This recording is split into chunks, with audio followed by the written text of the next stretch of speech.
Good morning.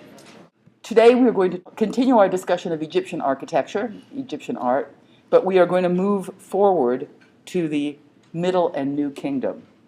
And when I say that, I really mean we're just going to talk about the New Kingdom because that's where the most extraordinary architectural projects come from. But before we talk about that which characterizes New Kingdom architecture, let's just review some of the things we discussed last time about Egyptian form and Egyptian organizational principles and the idea of type and typology. This image statue, this is in fact a New Kingdom statue, shows us some essential ideas about formal organization. And I would just like to invite you guys to tell me what's going on. So I'm going to ask someone with their hand up. Your hand's up, young man. I saw you go like this. What is characteristically Egyptian about this statue? The headdress. The headdress, okay. And if you were an art historian, you would say the headdress represents such and such a moment in the history. That's looking at specific attributes of a decorative program of this, but organizationally, what is so Egyptian about it? Formally, what's so Egyptian about it? Yes, sir? It's frontal. It's frontal, good. It's a frontal object. What else is really Egyptian about it? Yes? Great, it's completely static. It does not represent movement. It does not imply action in the world. The guy behind her had his hand up. Right, it's kind of blocky. As I said yesterday, it looks like it's been made out of cheese, or to use more elegant words to describe made out of cheese, we could say stereometric. It's a solid form, or it is subtractive. We understand this as a form that has been created not through adding bits and pieces together, but simply taking a simple elemental geometrical volume and removing form. What else is so Egyptian about it? Yes, sir? It's symmetrical, like one side is equal to one side. Good, it's symmetrical. There's this strong axis in the center, and the forms mirror around that central axis. What else is Egyptian about it? Got a bunch of vocabulary words there. We probably hit most of them. It's hieratic, is I think one more word I'd like to stress, and hieratic simply means more about a kind of ritual purpose, more about a formalized cipher made architectural or made that has to do with representing a figure in the something that is, this is not what people look like. We talked about the obsession with funerary architecture in Egypt, this idea of making monuments that last for eternity, that have a lot to do with the cult of the dead, the idea that there is an afterlife and that one has to be prepared for the afterlife. One has to have a body for the afterlife, hence mummification, hence really even sculpture. And one has to have a dwelling for the afterlife, hence tomb architecture. And when we were looking at tomb architecture last time, we saw simple mastabas, these flat-roofed, block-like tombs with subterranean chambers for the sarcophagus. A sarcophagus is an elaborate stone coffin. Multiple coffins are eventually nested together. And we saw the transformation in the step period of pyramid of Zoser into a more elaborated kind of stacking of mastaba-like forms that began to suggest pyramid, and we ultimately saw pyramids emerge. And all of these projects are increasingly more complex. They're increasingly requiring more and more organizational skills, the marshaling of more and more workers, the mastery of geometry, the mastery of surveying, and all these things are happening. And then we saw how even the pyramid had a series of transformations within that type. In pyramids, and even mastabas, we're really looking at tomb architecture as a kind of haptic form. I've just said haptic. What does haptic mean? Does anybody remember that great word? Not so many letters that you can't remember it. What does haptic mean? Yes, sir? It's like blocky, it's like massive. It's more about its material presence and its solidity.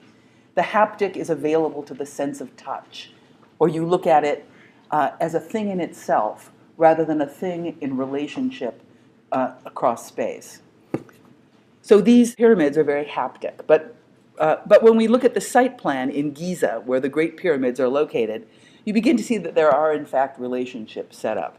Here, this is the little guy, the Mycerinus or Menkaure pyramid, has a causeway from a valley temple where the body of the pharaoh is prepared for entombment, a causeway leading directly to the pyramid. That's axial. There's an axial spatial relationship going on. And as we move forward into the Middle and the New Kingdom, the notion of procession that's already present in the Old Kingdom funerary complexes really becomes the dominant theme. I think in part it has to do with landscape. Because if we look at Giza, which was a funerary precinct for the Old Kingdom capital in Memphis, Egypt, and look at the landscape there, it's more or less flat. So if you want to do something really exceptional in the context of a flat landscape, make a mountain. So the old capital of Memphis is up here by the delta of the Nile River. And one thing that happens in the Middle Kingdom is the capital moves south and stays south throughout the New Kingdom. And south is moving into the territory of old Upper Egypt to Thebes. And there are a number of sites there, Karnak, Luxor, Deir el-Bahari, and so forth. The Middle Kingdom was never very stable politically, but it came to an abrupt end when some Asiatic people from the north came down, called the Hyksos, about whom we know very, very little. They seem to have been a shepherding people, and they seem to have brought with them the chariot, because up until the Hyksos invasion from around 1720 BCE, there were in fact no wheels in Egypt. And that seems surprising, given how sophisticated the Egyptians were. Why didn't they have wheels? And actually, if you think about the landscape of Egypt, if you think about the Nile as the primary conduit for circulating up and down to the various cities, well, you don't need the wheel there. Or if you think about the territory that extends on either side of the Nile, you have sandy expanses of desert, and you really don't need the wheel there either. A sledge would be a much more useful way of moving material around. However, after the Hyksos invasion and throughout the New Kingdom, the Egyptians do have the wheel. When the Hyksos are finally expelled from Egypt at around 1580 BCE, you begin an incredibly powerful and glorious period of Egyptian history called the New Kingdom. But the New Kingdom was an extraordinary period. It really is the time when there was the greatest consolidation of pharaonic power, and there were great expansions of territory through conquest, technological advancements, and enormous funerary monuments were constructed. There were a couple of amazing pharaohs who really set themselves out as distinct individuals, hard to do when you have 3,000 years of continuous history. One was an 18th dynasty pharaoh named Amenhotep. We'll talk about him out of sequence. We want to talk first about the 19th dynasty pharaoh, Ramses II, because he really exemplifies what Egypt was in its glory. And one reason Ramses II was able to do so much is that he lived for over 90 years. And at a time when people typically died in their 30s, if they even made it that long, to live for 90 years is amazing. And he was on the throne for over 60 years. And throughout that period, he was building cities, conquering territories, siring children, building temples, particularly building temples. Here's Ramses, great-looking guy. He's called Ramses the Great because his power and his ability to transform history was so great. Nobody built as many temples as Ramses. Of course, nobody lived as long as Ramses, so Ramses had a particular advantage in that respect. And his buildings were colossal in scale. And of course, the Greeks never get it right. They always make up another name. So to the Greeks, he is Ozymandias. And I just wanted to give you his Greek name because there is a poem by the great English romantic poet Percy Bysshe Shelley about Ozymandias. The scale of Egyptian architecture is astonishing. You go there and you really do feel something that's kind of super rational. And by super rational, I mean you can't even think about it. You're just you have a bodily reaction to how small you are and how big this architecture is. And that's helped by the fact that the sun is beating you to death because it's so hot. And luckily, the columns are close together and you're getting in the shade of these columns and you're just clinging to the columns to get a little bit of the coolness that the columns have collected from the shady side. And you can't even think about it. You're so overwhelmed. And that sense of being overwhelmed by an experience of landscape or architecture is called the sublime by 18th and 19th century aestheticians. Sublime, S-U-B-L-I-M-E. And particularly romantic poets, like Mr. Shelley here, thought the sublime was really the thing that a poet should consider. And why should a poet be rational? You can have people who write prose do that. So Shelley is writing about Egypt.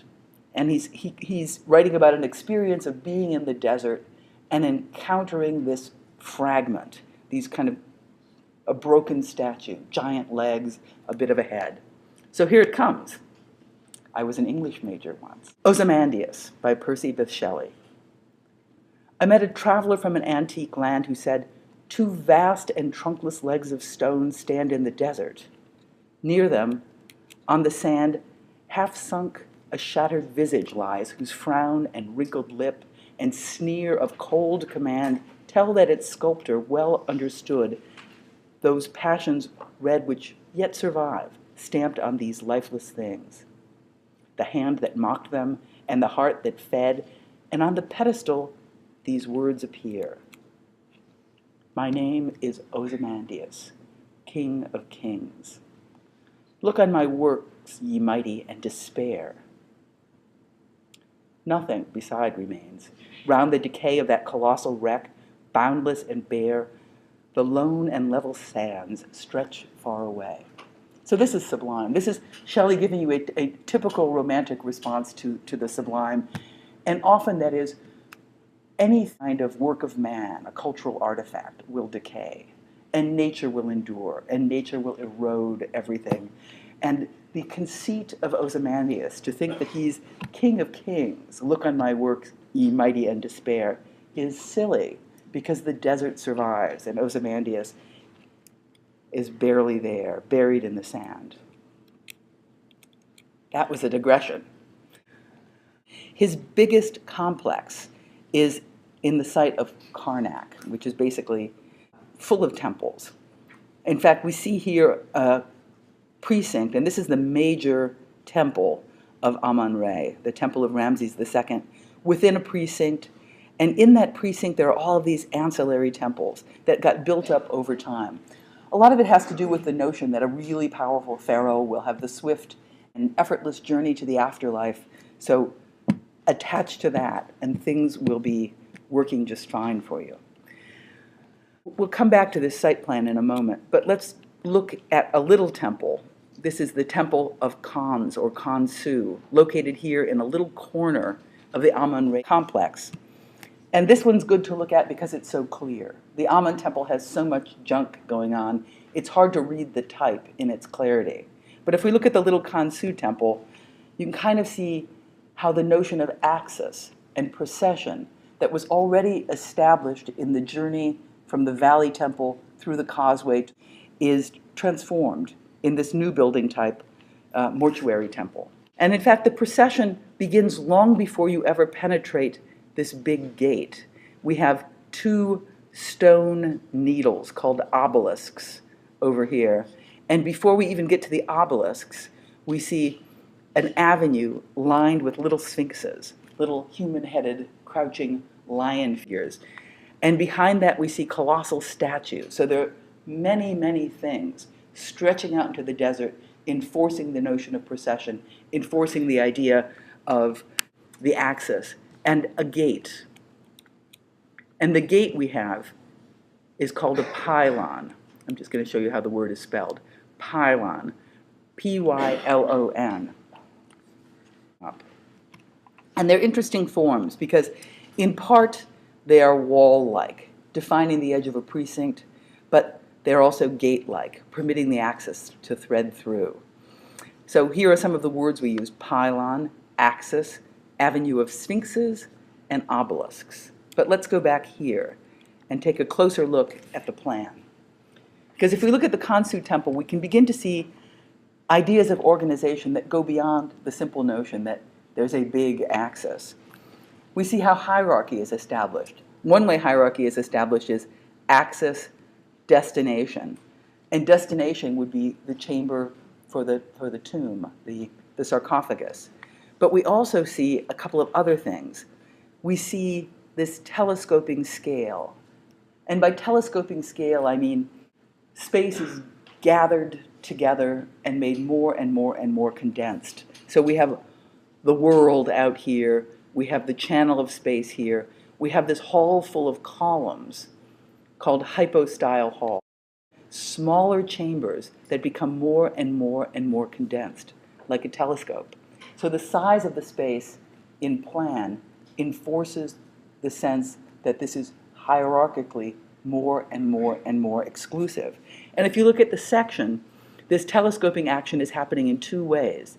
It's telescoping down, the floor is stepping up, the roof is stepping down, you're getting more and more and more compressed. And if you look at the pylon, you might say, well, what is that? Why does it look like that? And many scholars suggest that this too is mimetic of a vernacular way of building. Vernacular means common to the people. You might talk about vernacular speech. Y'all might say, you ain't gonna come to class no more. That would be vernacular speech. Y'all better come. But vernacular architecture is the common popular way of building. So when we were talking about the step pyramid of Zoser up on the Nile Delta, we saw that there was a vernacular way of building that had to do with reeds and mud and kind of weaving an architecture that then got picked up in the stone articulation of the buildings. Here in Karnak, we don't have quite the same growth of river reeds, and the vernacular architecture might have been mud brick.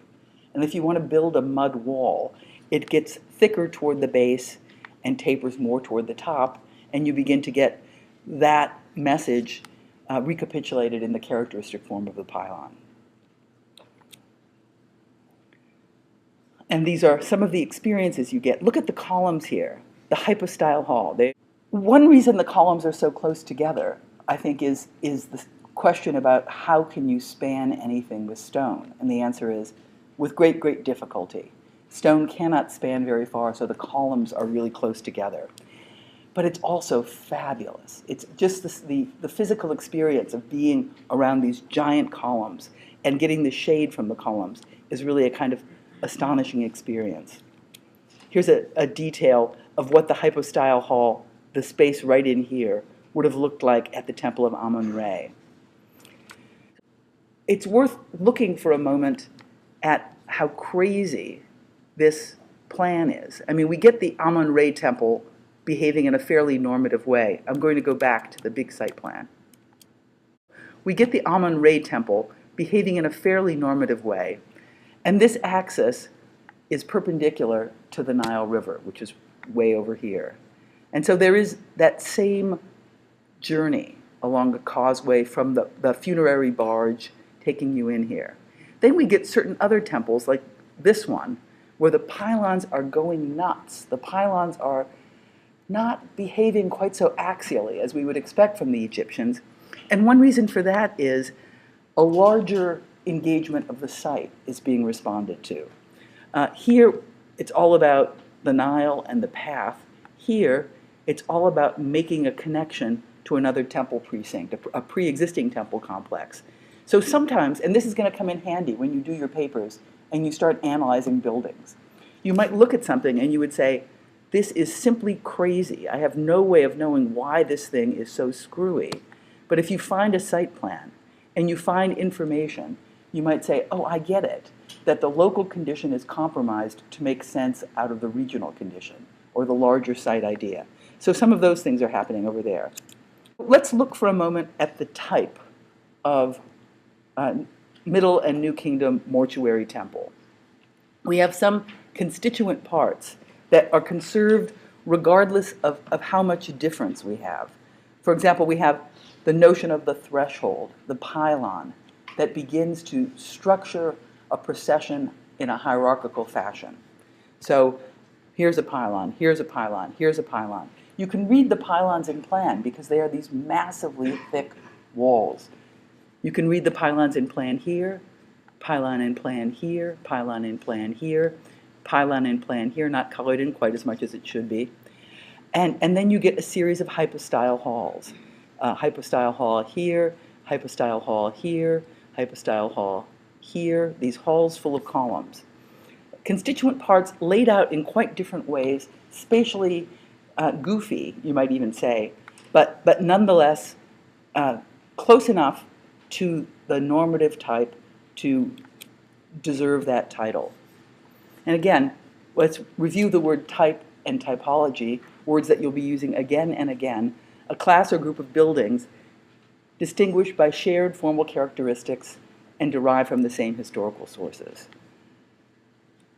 This is a Ramses III temple in Medinet Habu, not so far away. And I think this one's really interesting because it's not quite so screwy as the big temple in Karnak, but it's more complex than the little temple of Khonsu that we looked at before. We can see in the center something that looks like a really clear, really normative Egyptian mortuary temple. What makes this so clear as a mortuary temple, this dark piece in the middle? Name some of the things that make you recognize it as a mortuary temple. Let's see some hands. Yes? Telescoping, right. We get the telescoping of spaces from a big space to a smaller space down to the most holy of holies. Yes? Procession. The whole thing is all about procession. In fact, even if we get out of the main temple into the temple precinct, the procession is authorized again and again by gate after gate. What else? Yes? The many hypostyle halls. We're finding the constituent parts of the type of mortuary temple. Good. What else? Pylons. We're seeing pylons. Good. So you guys are already good at this. You can recognize the type, you know what to look for, you know how to analyze it. But some of the things I find interesting about the Medinet Habu temple have to do with secondary organizing spaces. We have the axis and the procession from the main pylon to the Holy of Holies. We have a series of gates or pylons. We have the telescoping spaces. And here we also have a kind of concentric wrapping of spaces. So things are not simply distinguished along an axis, but also from a perimeter toward a center. So all the mortuary temples we've looked at so far have been pretty straightforward. That is to say, they've been on a flat terrain. But the landscape down at the upper kingdom end of the Nile is hilly. And just across the river, there are big cliffs. So interestingly, Queen Hatshepsut, 18th dynasty queen, who ruled as pharaoh, had built for herself a temple. This is a statue of Queen Hatshepsut. She strapped on a little beard, but she retained her breasts, and everybody wore a skirt. So hard to know how much of this is her own little outfit and how much of it simply is an honorific headdress and beard wrapper signifying pharaoh. But her mortuary temple is my favorite. And the reason it's my favorite is that it takes advantage of the cliffs on the opposite side of the river and really uses them as part of the architecture and extends the architecture into the landscape so that the scale of the architecture is augmented by the fact that it's almost seamlessly interconnected with the landscape itself. So here's the Karnak precinct that we were looking at before on the south side of the river or the east side of the river. And over here we have the temple of Hatshepsut. The axis of the Hatshepsut temple, which predates the Karnak temple, locks in completely. So another thing that is a kind of regional organization is trying to lock that axis together. It's kind of an interesting thing. And I think this is a nice illustration of the life-giving power of the Nile. I mean, the minute you get away from the Nile, the dryness of the desert becomes the dominant form. And as you get closer and closer to the Nile, the richness of the green becomes brighter and brighter and brighter. So here's a plan of the Hatshepsut temple, and this is a little perspective drawing that shows you something extraordinary about this temple, and that is these different precincts that are used to organize the procession do not happen across a flat terrain, but have to do with moving up into the landscape. It's kind of like a mortuary temple, insofar as there's a threshold, there's a threshold, there's a threshold, and every time you cross a threshold, you get to a space that is increasingly dense, increasingly compact, telescoping to the Holy of Holies. But not only does it move up the mountain, but it also moves into the mountain. So at a certain point, and that point is more or less here, you are no longer outside, but you've penetrated in through this row of columns, and the rock has been excavated. So Hatshepsut didn't have to build a pyramid. Hatshepsut used nature as her pyramid and simply embedded the temple within it. This little pyramid, by the way, is a Middle Kingdom tomb, mortuary temple that would have been there and that now is no longer visible. So if you look at the plan of the Hatshepsut temple in comparison with the great temple at Karnak, you can see lots of similarities in spite of the extreme differences. In terms of the sequence and the spaces, we've got the hypostyle hall. We don't exactly have pylons, but we have these thresholds that allow the pacing of the procession to be marked in an honorific architectural way. And look at that, it's so great. Look at the striations of the rock. The vertical striations of the rock seem to be clarified and made architectural in these colonnades on the Hatshepsut temple. And this is really a kind of deliberate decision that's being made here, because across the river at the Amun-Re temple, we have the same kind of papyrus columns and lotus columns that we saw really way back in Saqqara, in the Zoser complex. But here it's stripped away. It's really abstracted. And I think it's been abstracted because it's not referring to the river reeds, but it's referring to the rock. Again, it's mimetic of nature, but it's just picking up a different piece of nature to respond to. This is just a fabulous colored drawing illustrating the transformation of the type, that we conserve things like the hypostyle hall and the chamber for the entombment and the series of thresholds, but we present them in a different way. Here are some details showing you the abstracted columnar edge at the Hatshepsut temple.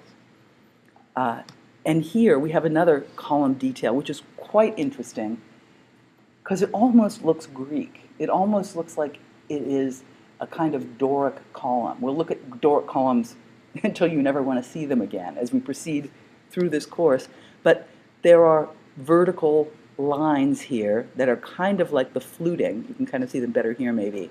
And there are little column capitals that are kind of like the Doric column capital. Of course, anticipating the Doric by a long, long time.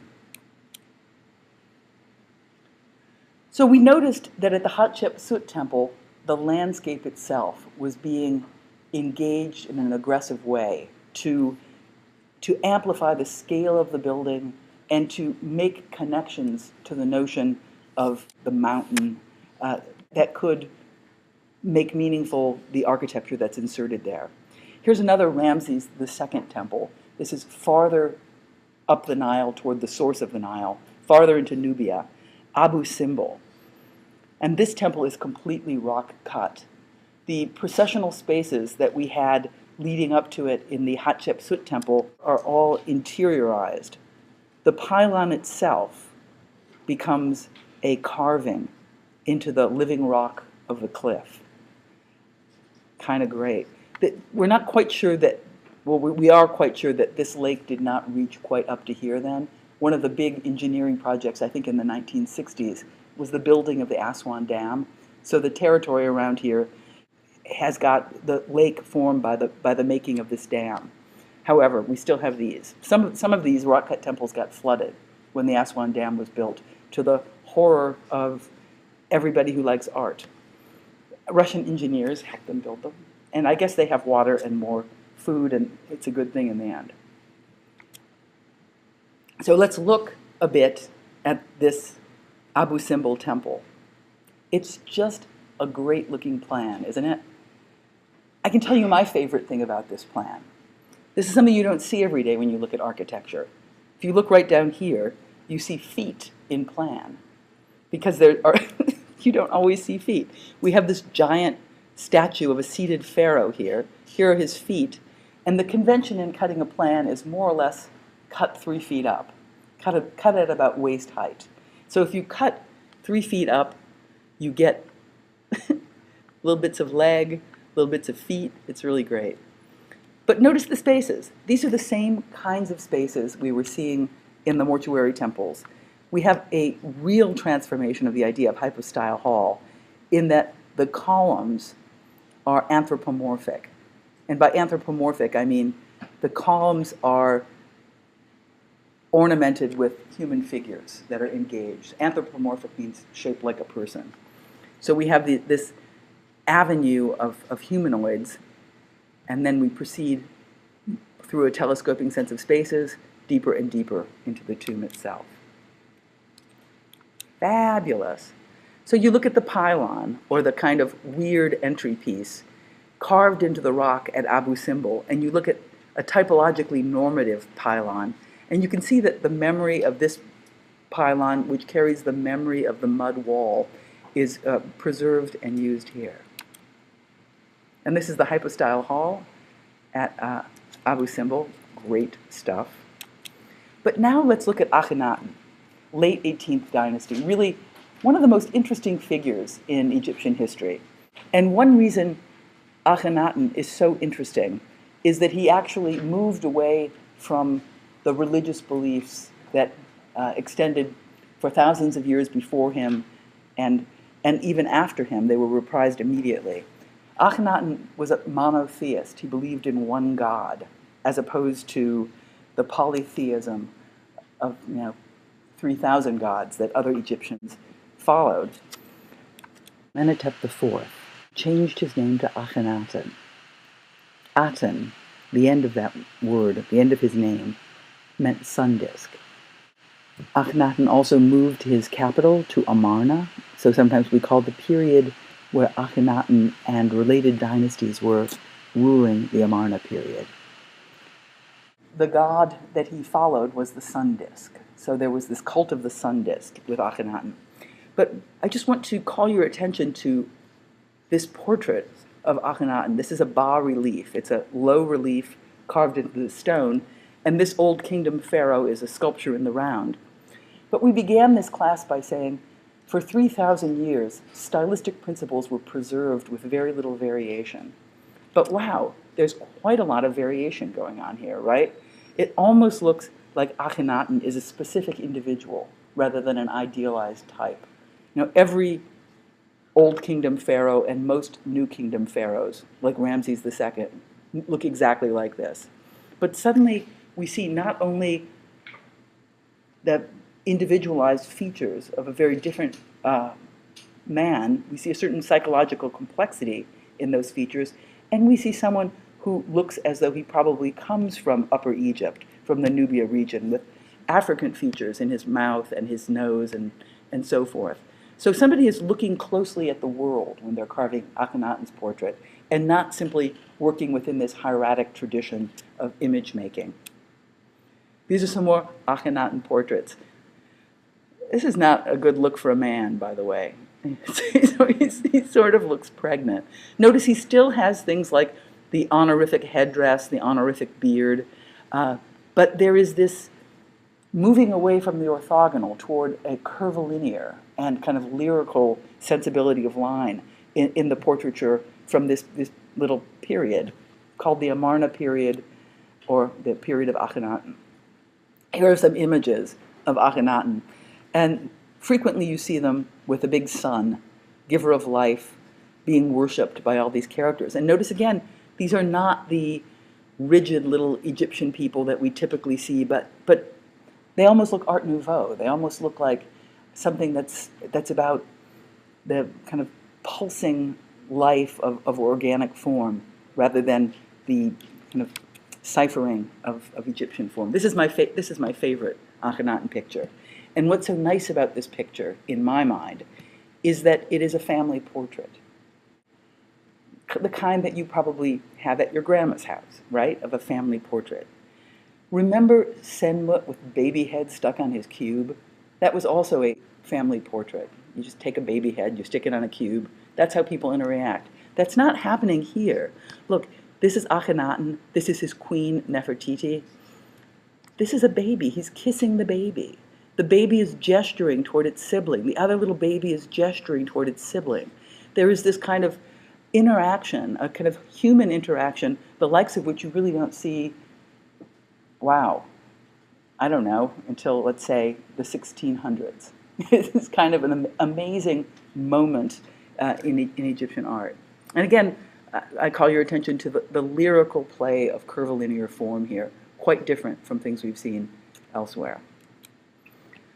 Here's another double portrait of Akhenaten and Nefertiti. And this is probably one of the most famous images of Egyptian art. We began our lectures by looking at it. There's a lot of debate about it within the last few years. People think that it might in fact be a fraud, that an archaeologist in the late 19th century was just goofing around and made one and had it there by the excavation site, and a nobleman saw it and said, "This is magnificent, I must have it." He said it like this, "This is magnificent, I must have it," because he was a German man. And so this is the centerpiece of the kind of Egyptian museum in Berlin. And it's funny because it's probably a fraud. It was probably something that they just cooked up. But whoever did it had been paying attention to the style of the Amarna period with these lovely lyrical forms. Not so far from the tomb of Hatshepsut, we have the tomb of King Tutankhamen, who was probably one of the many, many children of Akhenaten.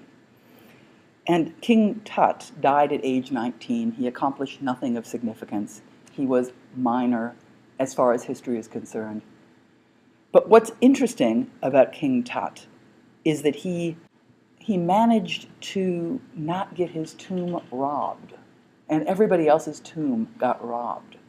So in the early 20th century, a British archaeologist called Carter, with Ahmed, the mule driver, whom we mentioned last time, and a bunch of other people, found the undisturbed tomb of King Tut, which is an amazing thing.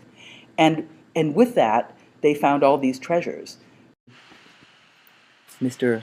Carter, looking strong, and Lord Carnarvon, looking pretty feeble, standing together near the tomb of King Tut. And it's surprising to me that they couldn't find it earlier, because look, here's a sign saying, Tomb of King Tutankhamen.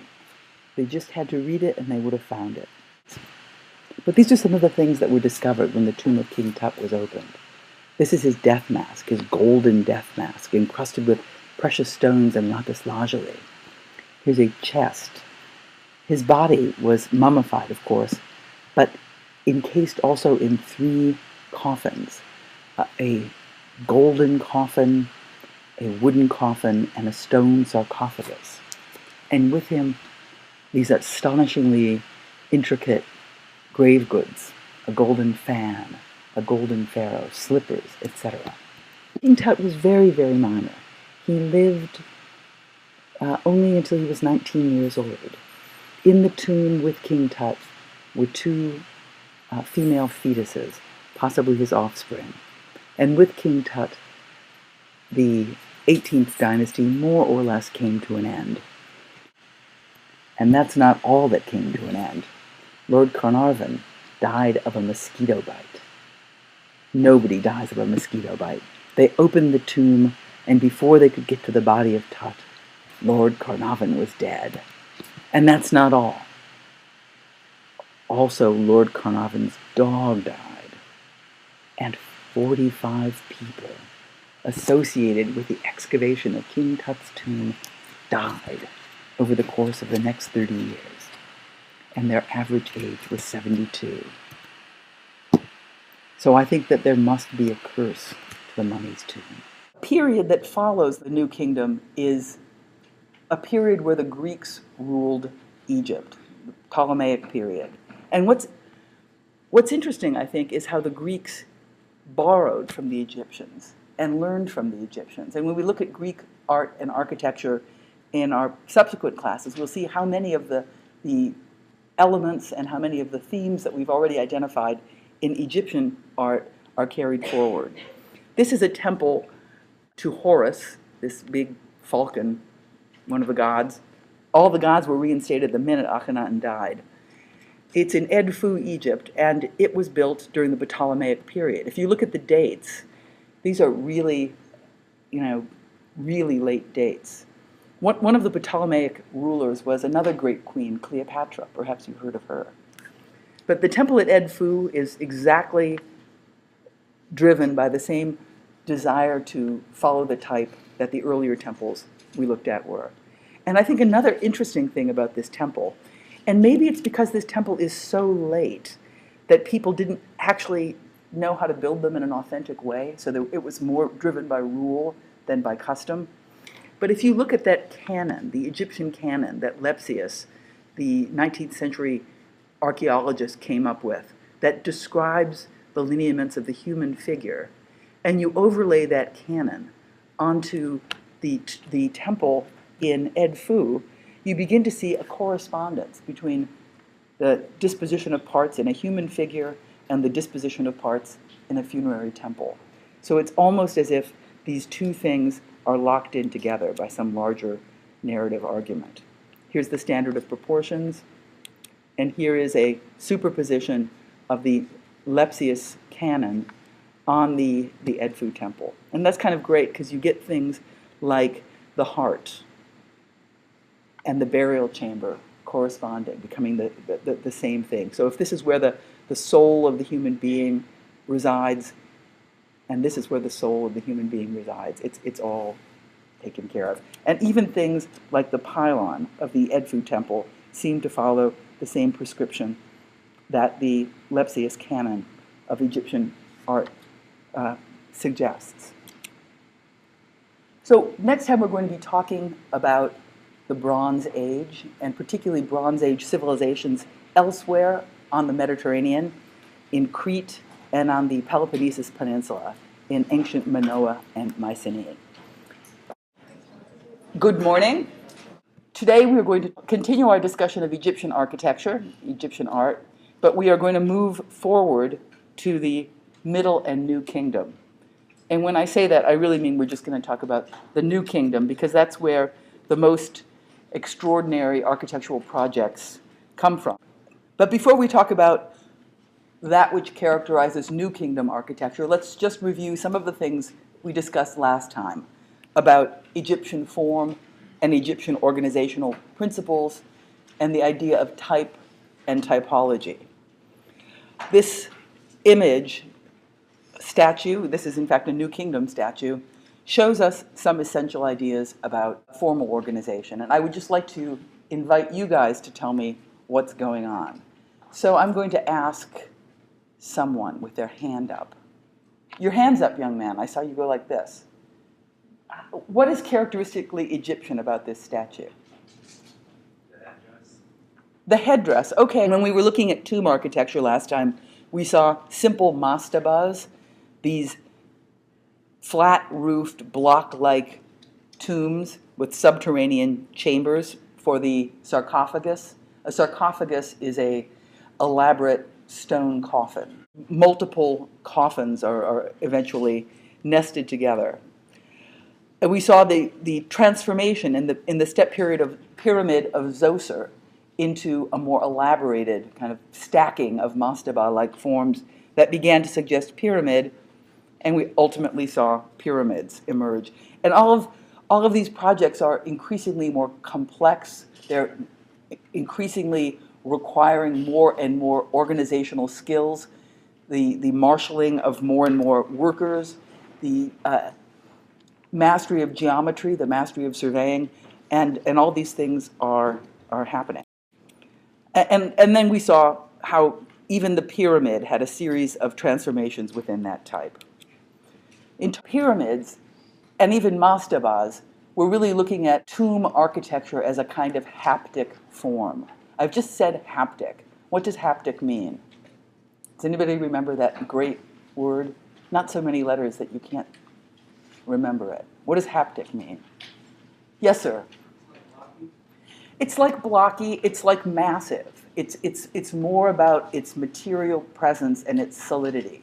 The haptic is available to the sense of touch, or you look at it as a thing in itself rather than a thing in relationship across space.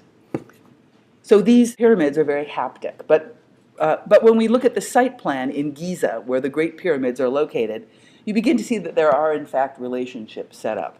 Here, this is the little guy, the Mycerinus or Menkaure pyramid, has a causeway from a valley temple where the body of the pharaoh is prepared for entombment, a causeway leading directly to the pyramid. That's